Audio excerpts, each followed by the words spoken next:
हम्म,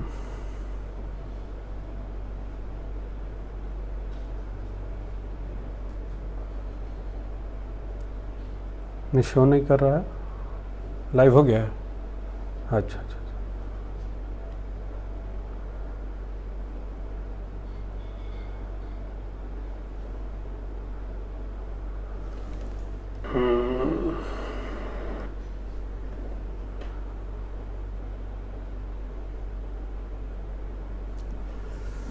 नमस्कार साथियों, आप सभी बुजुर्गों को मेरा प्रणाम और सभी साथियों को मेरा नमस्कार। जैसा कि आप देख रहे हैं, मैं यहाँ पर मैंने एक तस्वीर रखी हुई है।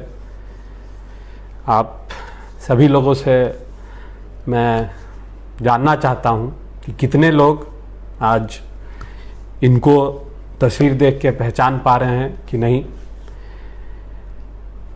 विगत 3 साल से मैं लगातार हर साल कारगिल दिवस के अवसर पर इनके बारे में ज़रूर चर्चा करता हूँ, क्योंकि मैंने जब से बचपन में तो मैंने इनके बारे में पढ़ा ही था।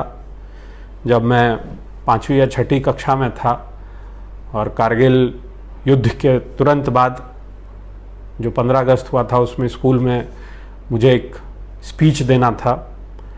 तो मैंने जब थोड़ा रिसर्च किया था कारगिल वॉर के ऊपर, तो इनकी कहानी मुझे सबसे ज़्यादा मार्मिक लगी थी और बहुत ही प्रेरणा देने वाली कहानी थी। मगर आज इनके जाने के बाद इनके परिवार के साथ क्या हुआ है इतने सालों में, इसके ऊपर मैं आज चर्चा करना चाहता हूं। उसके बाद विधानसभा चुनाव और कोरोना के ऊपर भी हम चर्चा करेंगे। मगर मुख्य मुद्दा आज जो है इस लाइव का, वो है कारगिल विजय दिवस। हर साल हम लगातार लगभग 21 सालों से 21-20 सालों से हर साल आज के दिन 26 जुलाई के दिन कारगिल विजय दिवस के रूप में मनाते हैं। बड़ी खुशी की बात है, हमने आक्रांताओं को जिस प्रकार से हमारे सैनिकों ने लोहा लेते हुए और बड़ी ही दुर्गम परिस्थितियों में जिस जांबाजी के साथ इस युद्ध को जीता था, वो एक बहुत ही अपने आप में प्रेरणा देने वाली बात है। मगर उसके बाद जो कई घटनाएं हुई, सरकारें आई गई, मैं किसी एक सरकार के ऊपर आरोप नहीं लगाऊंगा। आज जितनी भी सरकार कारगिल युद्ध के बाद सत्ता में आई है और आज जो हैं भी सत्ता में, उनके ऊपर ये सवाल आज मैं उठाना चाहता हूं। अब एक बार जरा कमेंट में देख लेता हूं कि आप में से कितने लोगों ने इन्हें पहचाना है।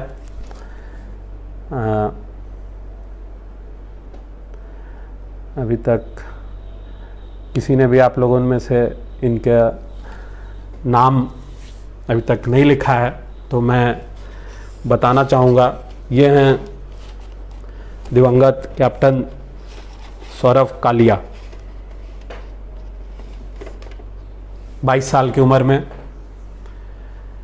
पहले अफसर जो कारगिल युद्ध में, हमारे सबसे पहले अफसर जो दिवंगत हुए थे वो तो यही थे, कैप्टन सौरभ कालिया। और इनकी बात मैं विगत 3 साल से हर बार इसलिए करता हूं कि कारगिल युद्ध में पाकिस्तान ने तो पहले नकार दिया था कि उनकी रेगुलर फोर्सेज है, उसके बाद उन्होंने उसको एक्सेप्ट किया, हमारी फोर्सेज ने इसका सबूत भी दिया। मगर कैप्टन सौरभ कालिया के साथ जो पाकिस्तान ने किया और उसके बाद से जो सरकार का रवैया उनके पिता या उनके परिवार के साथ जो रहा, बहुत ही दुर्भाग्यपूर्ण, नहीं बहुत विभत्स कहूँगा मैं।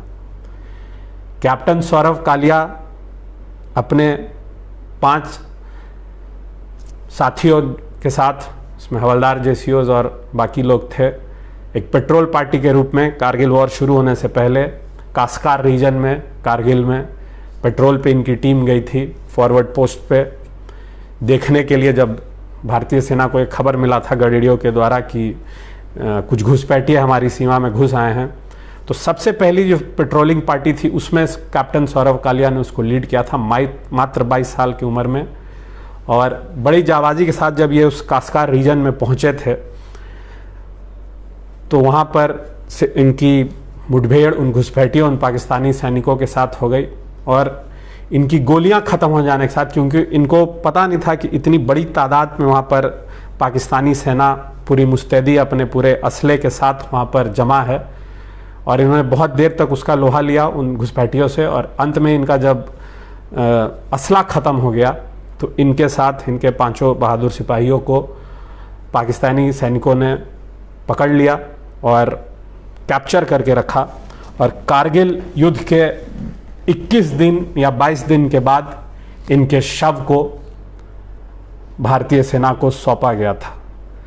असली कहानी, असली जो मुद्दा है वो यहीं से शुरू होता है। आज बड़े गर्व के साथ आज जो मैं बातें बोलूँगा शायद बहुत लोगों को अच्छी ना लगे, बहुत चुभेगी बातों लोगों को। आज हम राष्ट्रवादी हर साल 26 जुलाई के दिन हो जाते हैं, कारगिल विजय दिवस मनाते हैं, बहुत बड़ा बड़ा पोस्टर बैनर लगाते हैं, शौर्य गाथाएँ गाते हैं, कैप्टन विक्रम बत्रा के बारे में बात होती है, सबके बारे में बात होती है, मगर कहीं ना कहीं कैप्टन सौरभ कालिया को हम बिल्कुल भूल चुके हैं।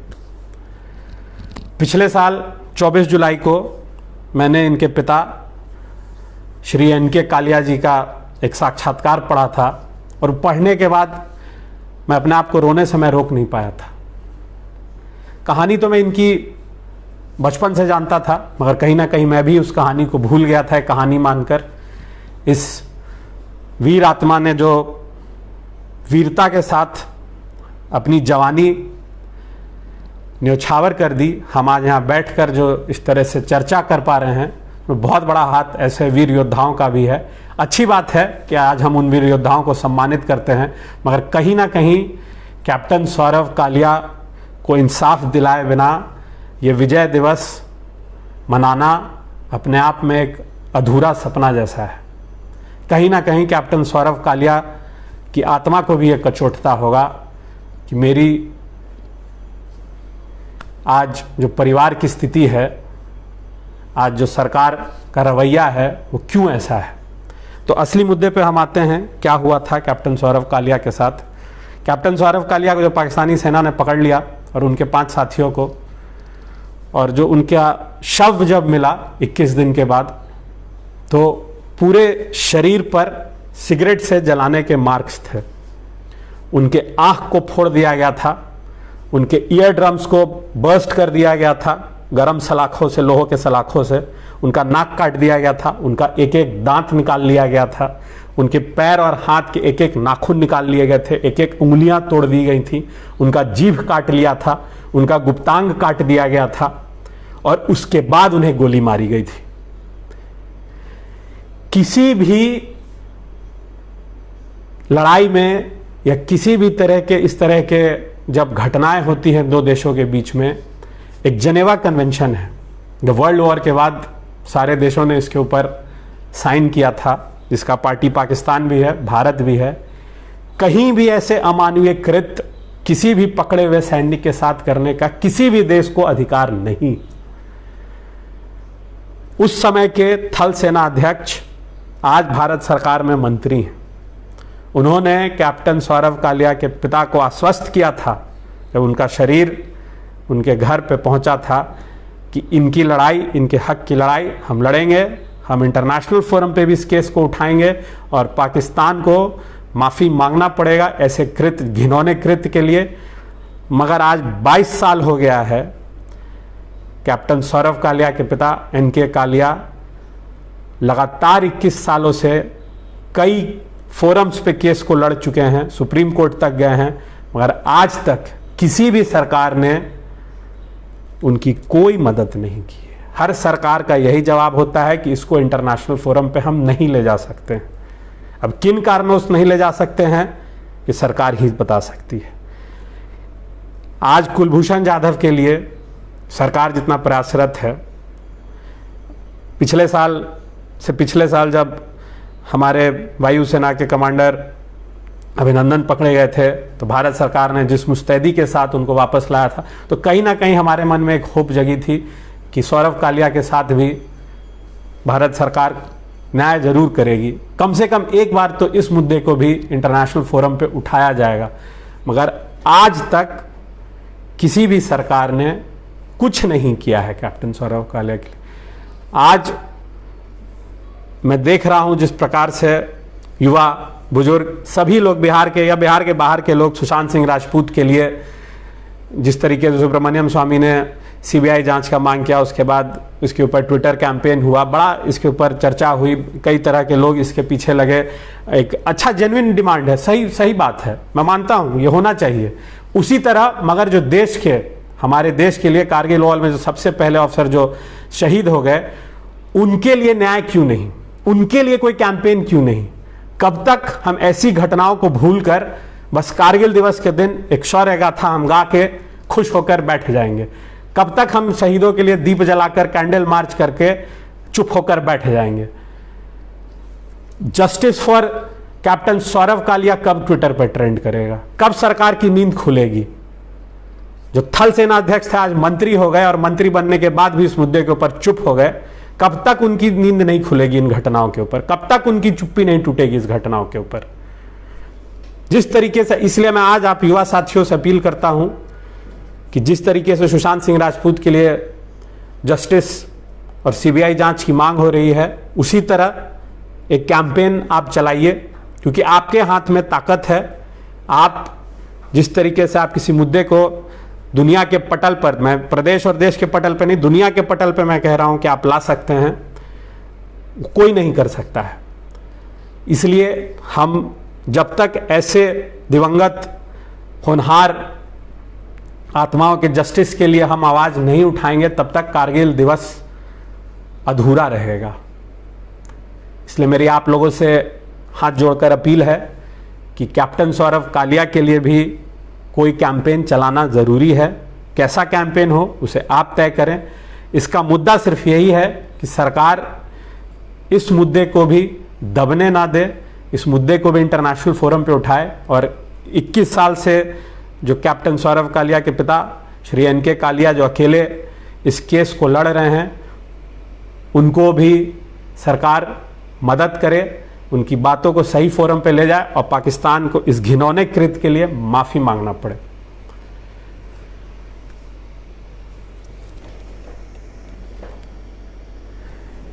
ये तो बात हो गई कैप्टन सौरव कालिया के ऊपर, कारगिल विजय दिवस के ऊपर बात हुई। मैं आशा करता हूं कि आप लोग इस चीज़ को गंभीरता से लेंगे और इसके ऊपर भी एक कोई ठोस कदम उठाएंगे। आप अपने सजेशन भी दे सकते हैं कि किस प्रकार से इस चीज़ को उठाया जाए। आपके सजेशन के लिए मैं बिल्कुल वेलकम है आपके सजेशन का। अब मुद्दा है कोरोना और बिहार में चुनाव। मैं आप सबके बीच लगभग संवाद एक तरीके से हीनता थी, कई दिनों से मैं ना जनसंपर्क कर रहा हूँ ना लाइव आ रहा हूँ, क्योंकि मैं खुद बीमार था और मैं 10 दिन से बीमार था। मुझे पता नहीं था कोरोना था कि नहीं था, मुझे वायरल फीवर था, बहुत कमज़ोरी थी, इसलिए मैं बिल्कुल क्वारंटीन में था और कहीं आना जाना नहीं कर रहा था, किसी से कोई संवाद नहीं हो रहा था। इसलिए, और मैं फिर भी इस मुद्दे के ऊपर ज़्यादा बोलना नहीं चाहता था कि इस पे अभी मैं कोई राजनीति नहीं करना चाहता था, मगर लगातार जिस प्रकार से अखबार में खबरों को पढ़ रहा हूँ, लोगों के बयानों को सुन रहा हूँ, तो बहुत मन दुखी हो गया है। हम लगातार सरकार को गाली दे रहे हैं, स्वास्थ्य मंत्री को कह रहे हैं, उप मुख्यमंत्री को कह रहे हैं, मुख्यमंत्री को कह रहे हैं, होम सेक्रेटरी को कह रहे हैं, सबको कह रहे हैं। बीच में ही इसमें उसी समय जब हेल्थ सेक्रेटरी जो थे उनको चेंज कर दिया गया था, तब भी मैंने इस बात को उठाया था कि लड़ाई के बीच में सेनापति को हटा दिया गया। तो बात क्या है? अब एनएमसीएच के डायरेक्टर जब सेंट्रल टीम आई थी उसके ऊपर उन्होंने बात को उठाया तो उनको भी हटा दिया गया। तो यहाँ तो हर चीज़ को दबा दिया जाता है, ये एक ट्रेंड बन गया है। और उसके बाद हम जो जनता हैं, हमारी गलती भी जो है, आज मैं इसके ऊपर चर्चा करना चाहता हूँ। नेताओं को तो बहुत दोषारोपण हो गया।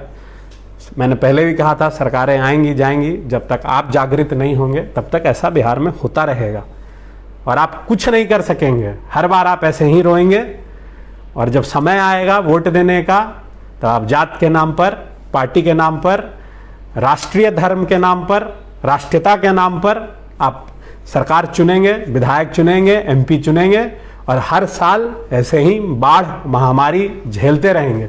आज कोरोना एक महामारी के रूप में बिहार में जो आया है, ये कुछ नया नहीं है। बिहार में हर साल महामारी आती है, बस हम उसे भूल जाते हैं।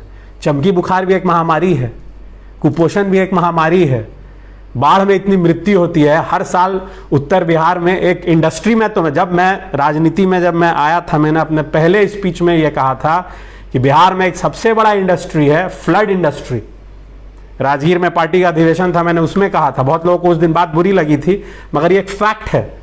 बिहार में एक इंडस्ट्री बन गया है बाढ़, जिससे कमाई का जरिया सरकार, और इस पूरे इंडस्ट्री से कई सरकारी अफसर और नेता जुड़े हुए हैं, और हर साल बंदर बाट होता है।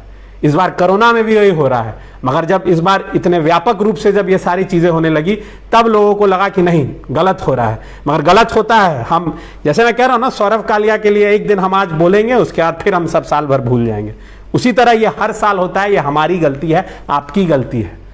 हर साल आपको ये बुरा लगता है, झेलते हैं, उसके बाद फिर आप भूल जाते हैं। पटना में पिछले साल बाढ़ आया, मैं बाढ़ के पानी में घुसकर मैंने राहत का काम किया था। मैंने उस समय लोगों का जो मंतव्य सुना था, और उसके जस्ट 2 महीने बाद जिन नेताओं को आप बुरा भला कह रहे थे, जिन नेताओं को आप दोषी ठहरा रहे थे, वही नेता के से आप छठ में और दिवाली में फीता कटवा रहे थे। आप उनको अपने छठी में, शादी में और बर्थडे में बुला रहे थे। तो नेता आपको आज ये कई जगह मैंने ये ट्रेंड सुना है, बढ़िया, इनसे बढ़िया कोई नेता हो सकता है, बहुत बढ़िया नेता थी, सब मरनी जीनी में ब्याह में आवह थी। तो आपको नेता भी वही चाहिए जो आपके यहाँ शादी में, ब्याह में, आपके यहाँ भोज में आ जाए, छठी में आ जाए, बर्थडे में आ जाए। आपको भी वैसा ही नेता चाहिए। विकास के ऊपर कोई जो चर्चा करे, आपको वैसा नेता नहीं चाहिए। अगर आपको ऐसा नेता चाहिए होता तो ये सरकार कब की जा चुकी होती। ये सरकार, आप कितनी निकम्मी सरकार है, यहां लोग लगातार मर रहे हैं और जदयू का वर्चुअल रैली एक दिन भी नहीं रुका है। इतना हड़बड़ी चुनाव का, इतना हड़बड़ी सत्ता में बने रहने का। मैं खुद एक चुनाव लड़ने वाला हूं, पटना स्नातक का चुनाव लड़ने वाला हूं। मैं नहीं जानता ये चुनाव कब होगा, मगर लॉकडाउन से लगभग 10 दिन पहले मैंने अपना पूरा प्रचार रोक दिया। जिस प्रकार से संक्रमण बढ़ रहा था और अंत में लॉकडाउन हुआ, मगर कैसा लॉकडाउन है ये, मैं आज भी ये कह रहा हूं और आपके सामने ये बात स्पष्ट कर देना चाहता हूं कि लॉकडाउन खुल भी जाए 31 तारीख को, मगर ये संक्रमण का दर नहीं घटेगा। मैं किसी भी प्रकार का कोई प्रचार नहीं करूंगा, चाहे मैं चुनाव जीतूं या हारूं। आपका मेरा सुरक्षित रहना किसी भी चुनाव या सत्ता से ज्यादा जरूरी है। आज आपको यह तय करना होगा कि आज भी आपको वैसे नेता चाहिए कि जो इस संक्रमण के दौर में भी प्रचार करने में व्यस्त हैं, विधानसभा चुनाव के बारे में सोच रहे हैं। बेड्स होते हुए, वेंटिलेटर्स होते हुए लोग सड़कों पे मर जा रहे हैं, बॉडी नहीं उठ रही है। अब तो रिपोर्ट है, सबके सामने रिपोर्ट है, आपके मेरे सामने। ये मास्क लगाकर, आज मैं इसलिए कह रहा हूं कि आपका भी दोष है, हम मास्क लगाकर हर जगह चले जा रहे हैं आवश्यक काम कहकर। लॉकडाउन कैसे, क्या लॉकडाउन का क्या अर्थ है? आप रोड पे निकलिए, जरा देखिए, सब आवश्यक काम के लिए लोग निकले हुए हैं। आप नेताओं से मिलने जा रहे हैं, आप अपने परिजनों से मिलने जा रहे हैं। आप ऐसे भी बहुत लोग हैं जिनको दिन भर घर में बंद रहने के बाद शाम में सब्जी लेने के बहाने पान के दुकान पर, बीड़ी के दुकान पर मिलके हा ही करना ज्यादा जरूरी हो गया है। आप एक दिन भी ऐसा दिन नहीं जा रहा है लोगों का जो घर में बैठ के रह सकते हैं। आपके और मेरी विफलता के कारण यह लॉकडाउन फेल हो रहा है और ये संक्रमण बढ़ रहा है। कई ऐसे लोग हैं जिन्होंने अपना बिजनेस, अपना काम धंधा सब कुछ ताक पर रखकर लगातार 3 महीने घर में बंद रहे और उसके बाद भी संक्रमण का दर इतना बढ़ता जा रहा है, क्योंकि कई वैसे लोग हैं जो मास्क लगाकर भी बेमतलब का बाहर घूम रहे हैं। तो वैसे लोगों को क्या फायदा जो 3 महीने घर में बंद रहे, अपना बिजनेस धंधा सब कुछ चौपट करके। सरकार की तो गलती है ही, कुव्यवस्था है, मैं उसको डिनाई नहीं कर रहा हूं ना, मैं सरकार का मैं साथ दे रहा हूं, मगर अपनी गलती हम कब तक छुपाते रहेंगे? मास्क लगा लेने के बाद हम कहेंगे कि अरे हम तो मास्क लगाकर घूम रहे हैं। सिर्फ मास्क लगाने से क्या कोरोना का संक्रमण खत्म हो जाएगा? इसलिए आपको और हमको भी अपनी जिम्मेवारी को तय करना होगा, अपनी गलतियों को मानना होगा कि हाँ, हमसे भी कुछ गलतियां हो रही हैं। मेरे बाबा श्री ब्रजनंदन शर्मा जी का लगभग 10 दिन पहले ऑपरेशन हुआ। मैं रोज अस्पताल जा रहा था, देखने जा रहा था, मगर जिस दिन से मुझे हल्की सी खांसी हुई मैंने अस्पताल जाना बंद कर दिया। मैं आज थोड़ा अब बेटर महसूस हुआ है, तब मैं अब उनसे मिलने जाऊंगा। मेरे लिए आवश्यक नहीं है क्या कि मैं अपने बाबा को देखने जाऊं, वो किस परिस्थिति में है, मगर मैं नहीं जा रहा था। मगर कई राजनेता, आज जो ये बात मैं बोलूंगा बहुत लोगों को दुख भी होगा, कई राजनेता उनको देखने अस्पताल में गए और उसके बाद कुछ लोग 1 दिन 2 दिन के बाद पता चला कि संक्रमित निकले। वो तो भगवान का शुक्र मनाइए कि उनको इस उम्र में संक्रमण नहीं हुआ इन लोगों से। ये मैं यही बात कह रहा हूं कि क्या जरूरी है अभी घूमना, निकलना, प्रचार करना, वर्चुअल रैली करना। मैं इसीलिए लाइव नहीं आ रहा था, बात नहीं कर रहा था। एक तो मैं स्वस्थ भी नहीं था और मुझे लगता है कि अभी लोगों को ज्यादा जरूरी है सुरक्षित रहना, बल्कि विधानसभा चुनाव समय पर हो कि टूथपिक से हो कि ईवीएम किस तरीके से, कोई स्टिक से हो, ये सब अभी जरूरी है क्या? अगर हम जिंदा रह गए तो कई चुनाव आएंगे, कई सरकारें बनेंगी, बिगड़ेंगी। क्या दिक्कत है अभी गवर्नर रूल अगर लग जाए 6 महीने के लिए? तो संक्रमण का दर अगर घटता है तब उसके बाद चुनाव हो, कि अभी सरकार चाहती है अगर चुनाव करवाना तो करवाए सरकार चुनाव। सरकार को भी पता है लोग वोट देने नहीं निकलेंगे, हमारी विफलता लोगों के सामने नहीं आएगी, हम चुन के चले जाएंगे, यही मकसद हो सकता है। डेमोक्रेसी का अर्थ क्या है? डेमोक्रेसी में चुनाव होने का अर्थ क्या है कि चुनाव जनता तय करे, सही एटमॉस्फेयर में बिना किसी डर के, दबाव के चुनाव हो। यहां तो पूरा खुलेआम डर है, दबाव है, और इसमें आप चुनाव कराने के लिए आतुर हैं। मध्य प्रदेश में मुख्यमंत्री को हो गया, बिहार में 5 राजनेता, अलग अलग विभिन्न दलों के नेताओं की मृत्यु हो गई। एसपी, डीएम, बड़े पुलिस अधिकारी, कैबिनेट सेक्रेटरीज संक्रमित हो जाते हैं तो अखबारों में एक दिन छपता है, अगले दिन से छापना बंद करवा देते हैं। हेल्थ सेक्रेटरी जो पहले पूरा डेटा दे रहे थे कहां पे लोगों का हो रहा है ताकि उससे लोग, आसपास के लोग भी सुरक्षित अपने आप को करें, तब उस डेटा को भी निकालना बंद कर दिया गया। डेटा में फर्जीवाड़ा हो गया। आज तो आ रहा है कि इतना एंटीजन, कल स्वास्थ्य मंत्री जी का आया कि इतना एंटीजन भारत सरकार ने दिया है बिहार को। आज आ रहा है कि रैपिड एंटीजन टेस्ट का कभी नेगेटिव आता है, कभी पॉजिटिव आता है, इसका कोई वो नहीं है, मानक नहीं है। अभी तो ये आज पूरे इंडिया में 48,000 केस कल रिकॉर्ड टूटा है। ये कोई बड़ी बात नहीं है कि अगले 10 दिन के बाद पर डे लाख केस से ऊपर निकले। इस चेन को तोड़ने के लिए आपको और हमको भी जिम्मेवारी लेनी होगी। बेमतलब हम कहीं नहीं निकले हैं, इस चीज को आप समझिए। मैं इसीलिए कह रहा हूं, मैंने लॉकडाउन के पहले भी इसीलिए मैंने अपना सारा प्रचार का काम रोक दिया था। कई चुनाव आएंगे अगर हम जिंदा रह गए तो। कई लोगों का बिजनेस समाप्त हो गया है, अपने घर में उन्होंने सब कुछ बंद कर दिया है, किस तरीके से अपनी जिंदगी जी रहे हैं, मगर उसके ऊपर किसी को चिंता नहीं है। उनका क्या दोष है? वो जब 3 महीने बंद रहे वो भी सब कुछ खोलकर बाहर अपना बैठे रहते पैसा कमाने के लिए। इसके ऊपर भी तो सोचिए कि आपके और मेरे वजह से कई लोगों की भी जिंदगी खतरे में जा सकती है। अभी कई लोग हैं, अब इस बात से भी लोगों को बुरा लग जाएगा, कई लोगों ने मुझे लॉकडाउन के बीच में कहा कि हमारे यहाँ बर्थडे है, हमारे यहाँ मरनी है, हमारे यहाँ शादी है, आप आइए। आप इस चीज की गंभीरता को क्यों नहीं समझ रहे हैं? आपको मेरी बात भले बुरी लगे मगर ये बात सही है। बर्थडे, शादी, भोज बाद में भी हो सकता है। मैं बोल तो रहा हूं, मेरे बाबा लगभग 15 दिन से बीमार हैं, 10 दिन हो गए ऑपरेशन का। मैं 10 दिन से देखने तक नहीं गया हूं कि अगर मुझसे उनको संक्रमण फैल गया तो उसका जिम्मेवार कौन होगा। फोन है, सुविधा है तरह तरीके की, आप सारी चीज फोन पे आज लगभग कर सकते हैं। इस चीज को आपको और हमको ही समझना होगा कि संक्रमण हमें और आपको अपनी सतर्कता और सावधानी बरतने पे ही टूटेगा। अगर हम सावधान नहीं होंगे तो सरकार का तो जो रवैया है, मौतें होते रहेंगी, इससे कोई फर्क नहीं पड़ने वाला है। ये एक दिन का मैं कोई आज आपको ये विवेचना या प्रवचन देने के लिए आपके बीच में नहीं आया हूं। इस चीज की गंभीरता के ऊपर आपको सोचने के लिए, मजबूर करने के लिए मैं आया हूं।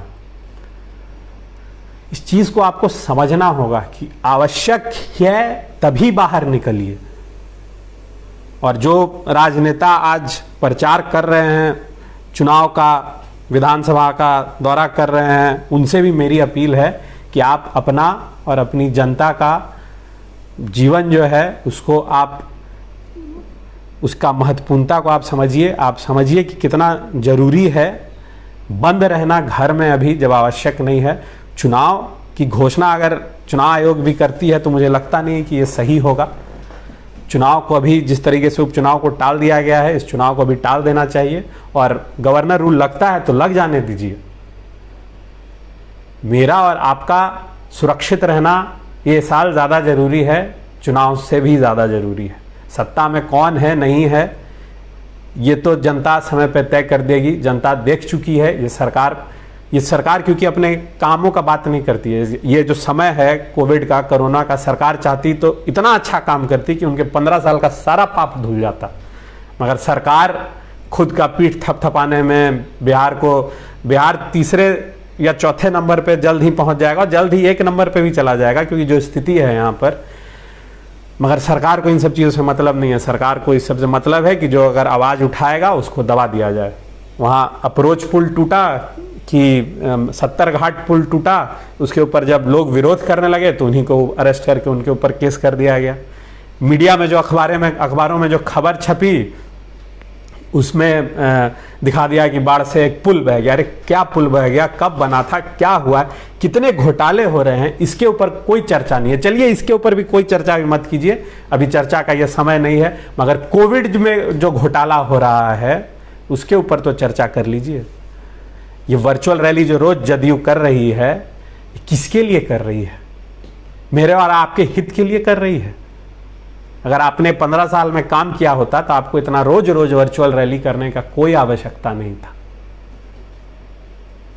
इसलिए मेरी आपसे अपील है कि जब तक आवश्यक ना हो घर से बाहर ना निकलें। कोई भी मास्क, सैनिटाइजर, दवाई, अगर कोरोना हो गया तो कोई इलाज नहीं संभव है, क्योंकि जो अस्पतालों में हाल है वह आपके सामने है। मुझे उसके बजाय चर्चा करने की जरूरत नहीं है। आज हर लोग को पता है कि एम्स में, एनएमसीएच में क्या हाल है। कई लोग का हमें अभी लगातार फ़ोन आते रहता है, हमारे पिताजी को हम देखते रहते हैं। कई लोग लगातार एम्स में भर्ती करवाने के लिए पैरवी करते हैं और सीट होने के बावजूद भी वहाँ लोगों को जल्दी आसानी से सुविधा नहीं मिल रही। कई लोगों का मृत्यु हो गई जो हमारे नोन थे। इसमें एक मसौड़ी के बड़े फेमस डॉक्टर थे अवधेश बाबू, तो नीतीश कुमार के खास थे। नीतीश कुमार ने उनके लिए शोक संवेदना भी प्रकट किया। मगर क्या स्थिति है आप देख लीजिए खुद से।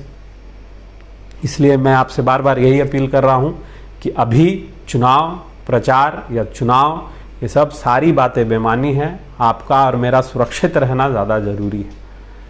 अंत में मैं आप लोगों का कमेंट देख लेता हूं कुछ। अगर कोई सवाल है आपका तो उसके ऊपर भी जवाब देने का प्रयास करूंगा।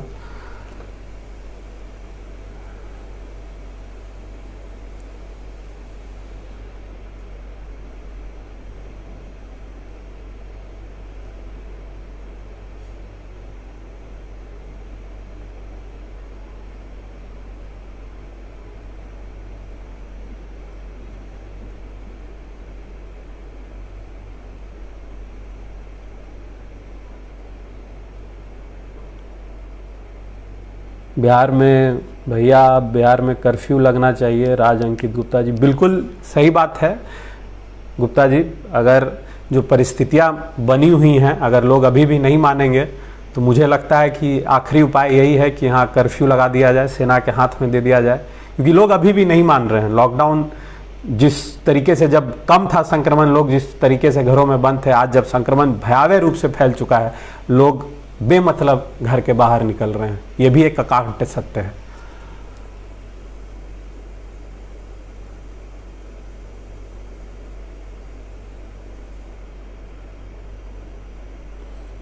हेमंत बाबू ने लिखा है सरकार यहाँ की पूरी तरह फेल है। बिल्कुल सही बात है, सरकार यहाँ फेल है, मगर हमें भी अपनी जिम्मेवारियों को तय करना होगा।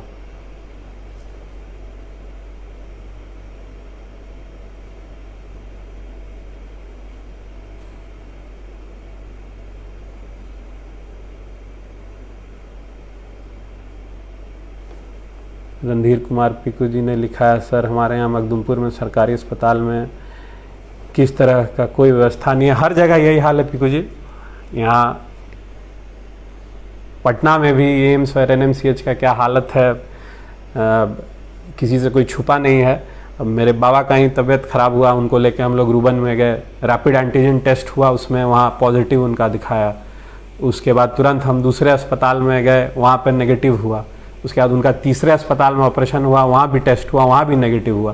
तो यहाँ तो टेस्ट का भी कोई मानक नहीं है, क्या टेस्ट में कब किसका पॉजिटिव आ जाए, नेगेटिव आ जाए। तो कहीं भी कोई व्यवस्था देखिए, सरकारी अस्पताल हो या प्राइवेट हो, सब जगह भी। और जो ये ऐसा माहौल बन गया है कि इसमें जो बेसिक अलग तरह के पेशेंट हैं जिनको बेसिक उपचार चाहिए, उनको भी कोरोना की वजह से सही उपचार नहीं मिल पा रहा है। ये भी देखिए एक अकाट्य सत्य है।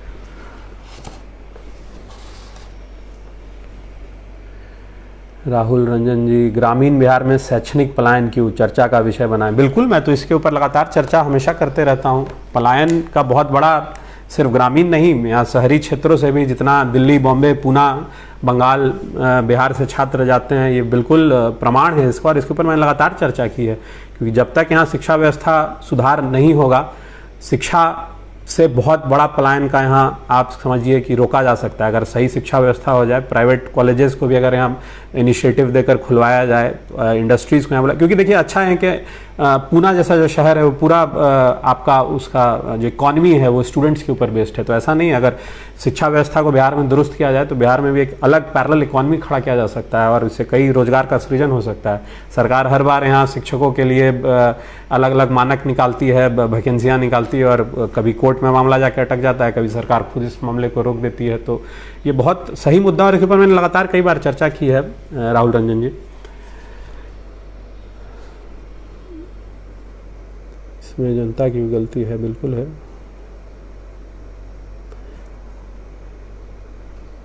आप अपना भी ख्याल रखिएगा। बिल्कुल लवकुश जी, आप भी अपना ख्याल रखिए। दिल्ली में तो स्थिति बहुत भयावह है, फरीदाबाद का पता नहीं कैसा स्थिति अभी। आशा करता हूँ कि आप सही सुरक्षित होंगे अभी।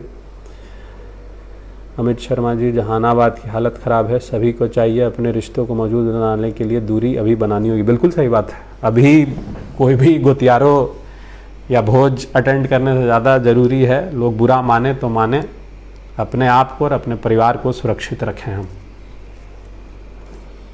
प्रखर बत्रा जी, सर यहाँ भी यही हाल है। हाँ, वर्धमान कौशिक, योग और प्रणाम करें। Rituraj for prime minister, no, it's not the time for me being the prime minister. I am happy here and I am happy I am doing what I am doing for the people out here. आप सभी का, राजवंश तिवारी बाबा ने लिखा है, चुनाव कब होगा पता नहीं तिवारी अंकल, कब चुनाव होगा। अभी चुनाव जब भी हो उससे ज़्यादा ज़रूरी है कि हम और आप सुरक्षित रहें। आरा में क्या स्थिति है आप बताइए। यहाँ पटना में तो बहुत भयावह स्थिति है, आरा में शायद यहाँ से बेहतर परिस्थिति हो। और चुनाव जब भी हो, अगर इस हाल में चुनाव होगा तो चुनाव होने का कोई अर्थ नहीं है। और ऐसे में मैं आप सभी अपने युवा साथियों और कार्यकर्ताओं से भी अपील करूँगा कि जिस तरह से मैंने प्रचार प्रसार बंद कर दिया है, आप भी घर में बंद रहें, सुरक्षित रहें। ये चुनाव अभी जब भी हो, अगर कोरोना काल में इस तरह से संक्रमण बढ़ता रहा तो हम चुनाव का जो भी रिजल्ट हो, परिणाम हो, हम इसमें कहेंगे कि सतर्क रहना ज़्यादा ज़रूरी है।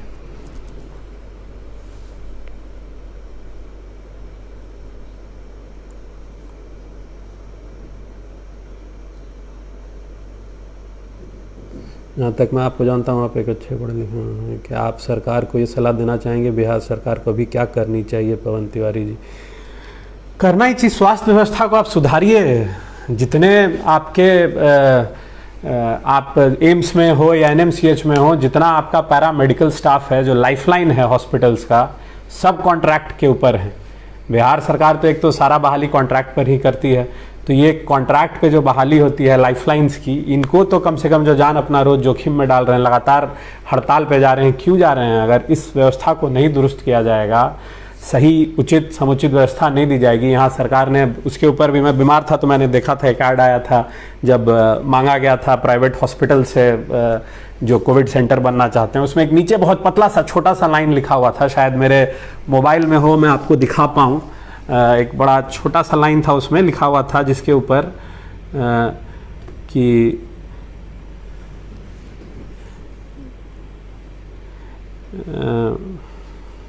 ये मैं एक मिनट देख ले रहा हूँ, आपको भी शायद मैं भी दिखाता हूँ, आप ये देखेंगे तो आप ज़्यादा बेहतर समझ पाएंगे। ये एक ऐड था बिहार सरकार का।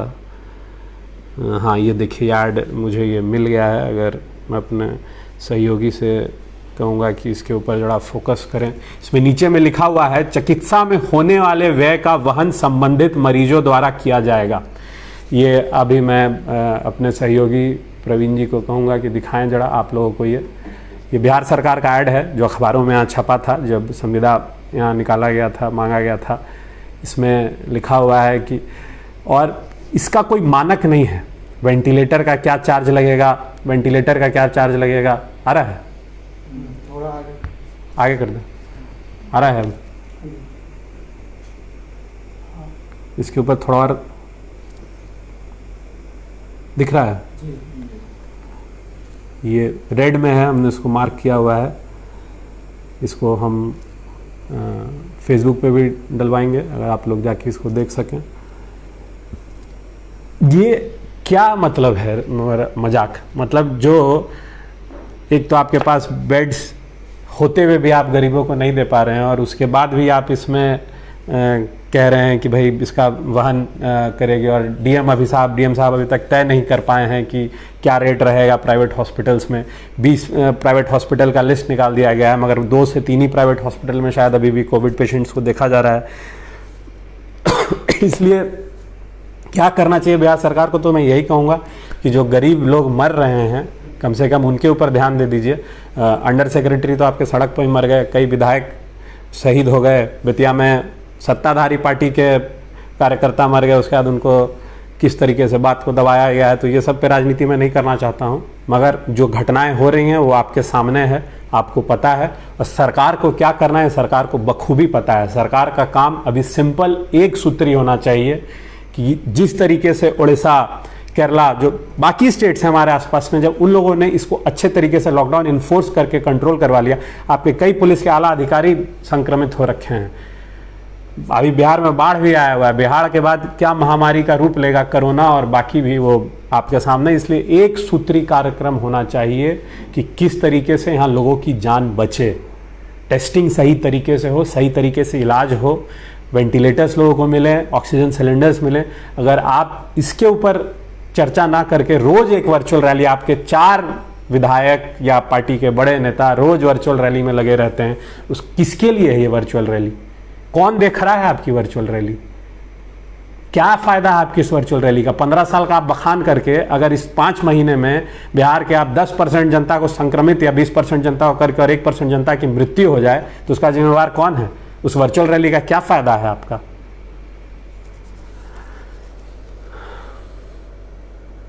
खिजरसराय में भी काफ़ी ज़्यादा पॉजिटिव मिल रहा है, डॉक्टर प्रभात जी भी पॉजिटिव हैं। अब हर जगह पॉजिटिव मिलेगा लवकुश जी, क्योंकि अब तो टेस्टिंग असली में शुरू हुआ है, अब तो टेस्टिंग होना शुरू हुआ है। और ये अभी आज जैसा टाइम्स ऑफ इंडिया में भी रिपोर्ट था, रैपिड एंटीजन का कितना भरोसा किया जा सकता है भगवान जाने।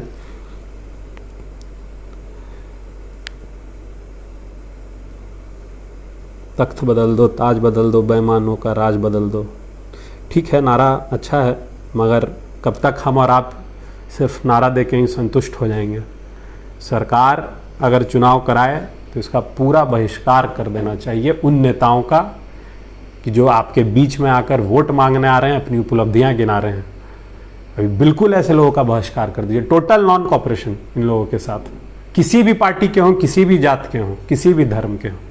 जो लोग अभी सिर्फ चुनाव की चर्चा करें उनका बहिष्कार कर दीजिए, सिंपल यही तरीका है। मुख्यमंत्री के गृह जिले में भी जांच करने में स्वास्थ्य महकमा फेल है, नारकीय स्थिति। नालंदा का तो जो स्थिति है बिहार शरीफ का, खास करके हमारे कई परिचित लोग संक्रमित हो गए, अभी ठीक भी हो गए, कुछ लोगों की मृत्यु भी हो गई। कैप्टन सुनील जी की मृत्यु हो गई कोरोना के वजह से। देखिए क्या स्थिति है इस चीज़ को। अभी उनका कह नहीं सकते हैं कोरोना की वजह से हुई है कि नहीं, उनका टेस्ट का रिपोर्ट अभी तक आया नहीं है, शायद 4 या 5 दिन हो भी गया, डेथ का भी 2 दिन हो गया है। तो बहुत नारकीय स्थिति है। अजहर शकील, कोई इलेक्शन नहीं होना चाहिए भैया जी, बहुत बुरा हाल हो गया हर जगह। चुनाव होगा तो उसका गारंटी सुरक्षा का वोटर का लेंगे क्या मुख्यमंत्री करुणा कुमार? सावधानी सुरक्षा की गारंटी है, सावधान रहें, सुरक्षित रहें। बिल्कुल शिशिर भारद्वाज जी। राम कुमार पांडे जी प्रणाम। ऋतुराज भैया प्रणाम। है राम जी नमस्ते। कश्यप लव कुमार भास्कर जी नमस्ते। सत्यप्रकाश जी अभी त्रिपुरारी शर्मा जी, सर मेरी माता जी फोर्ट पटना में एडमिट है, जबकि कोरोना केस ने उनका पैर फ्रैक्चर हो गया है और 2 लाख पेमेंट के लिए बिल दिया है और व्यवस्था के नाम पर शून्य, एकदम घटिया हॉस्पिटल है, बस बहाना कोरोना का और कोरोना के नाम पर लूट खसोट मचाओ। बिल्कुल सही बात है, कोई मानक नहीं है और मानक जब नहीं होगा तो यही स्थिति होगी। सिर्फ कोरोना वार्ड में पीपीई किट पहनकर चले जाने से सत्ताधारी पार्टी के जो अध्यक्ष हैं और जो स्वास्थ्य मंत्री हैं, सिर्फ कोरोना वार्ड में पीपीई किट जाके उनका हाल चाल ले लेने से कोई सुधार नहीं आने वाला है। मैं कई सरकारी डॉक्टर जो सरकारी महकमे में काम कर रहे हैं, जिनका नाम नहीं ले सकता, वो अपने पैसे से पीपीई किट, सैनिटाइज़र और मास्क तक खरीद कर लोगों के बीच में जाकर सेवा दे रहे हैं, मगर सरकार उनकी कोई सुध नहीं ले रहा है। हॉस्पिटल से अच्छा घर में इलाज कर लें, बिल्कुल यही कर ही रहे हैं लोग। फिर हम लोग बिहार सरकार को टैक्स क्यों देंगे जब खुद ही सब कुछ करना है? तो राहुल बिल्कुल सही बात है, एक non cooperation movement Gandhi ji की तरह यहाँ भी शुरू करना पड़ेगा टैक्स को लेकर। अब खबर आ रही है नालंदा में कोविड-19 से पीड़ित बिजली विभाग के प्रोजेक्ट मैनेजर की भी मौत हो गई है। गौरव सिंह जी, बिल्कुल यहाँ लगातार अब इस तरह का है। देखिए बचाव में ही उपाय है, घर पे रहें, बिल्कुल नहीं बाहर निकलें अगर ज़रूरी नहीं है तो। सर क्या आप मानते हैं कि मौजूदा बिहार सरकार अपने कार्यकाल में चिकित्सा में क्षेत्र में कुछ नहीं किया? पवन तिवारी जी का सवाल है। बिल्कुल कोई काम नहीं किया। काम किया होता तो हर साल चमकी बुखार से थोड़ी ही मृत्यु इस प्रकार से होती। अभी तो जो बाढ़ के बाद जो और महामारी फैलेगी उसकी कुव्यवस्था भी आपके सामने जल्दी आएगा। बिहार सरकार को टैक्स देने का कोई फ़ायदा नहीं, अपना बचाओ अपने हाथ में। बिल्कुल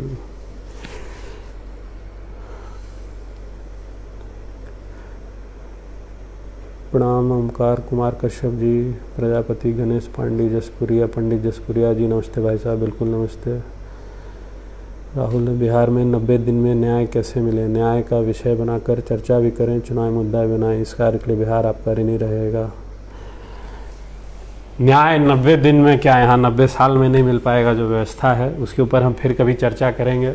अभी आज चर्चा का विषय वो नहीं है, कोरोना भी नहीं है मेन विषय, विधानसभा चुनाव भी मेन विषय नहीं है। मेन विषय आपके बीच में जिस वजह से मैं लाइव आया, मैं बिल्कुल नहीं लाइव आना चाहता था। अभी मैं पूरी तरह स्वस्थ नहीं हुआ हूँ, अभी भी मुझे कमजोरी है, मगर आज लाइव आने का मेन मुद्दा यही था। मैं लगा विगत 3 साल से हर साल इनके बारे में लिखता भी हूँ, मगर हर हैं सुशांत सिंह राजपूत के लिए कैंपेन किया गया, बहुत अच्छी बात है, मगर कैप्टन सौरव कालिया के लिए भी आप लोग सोचिए, इनके लिए भी आवाज़ उठाइए।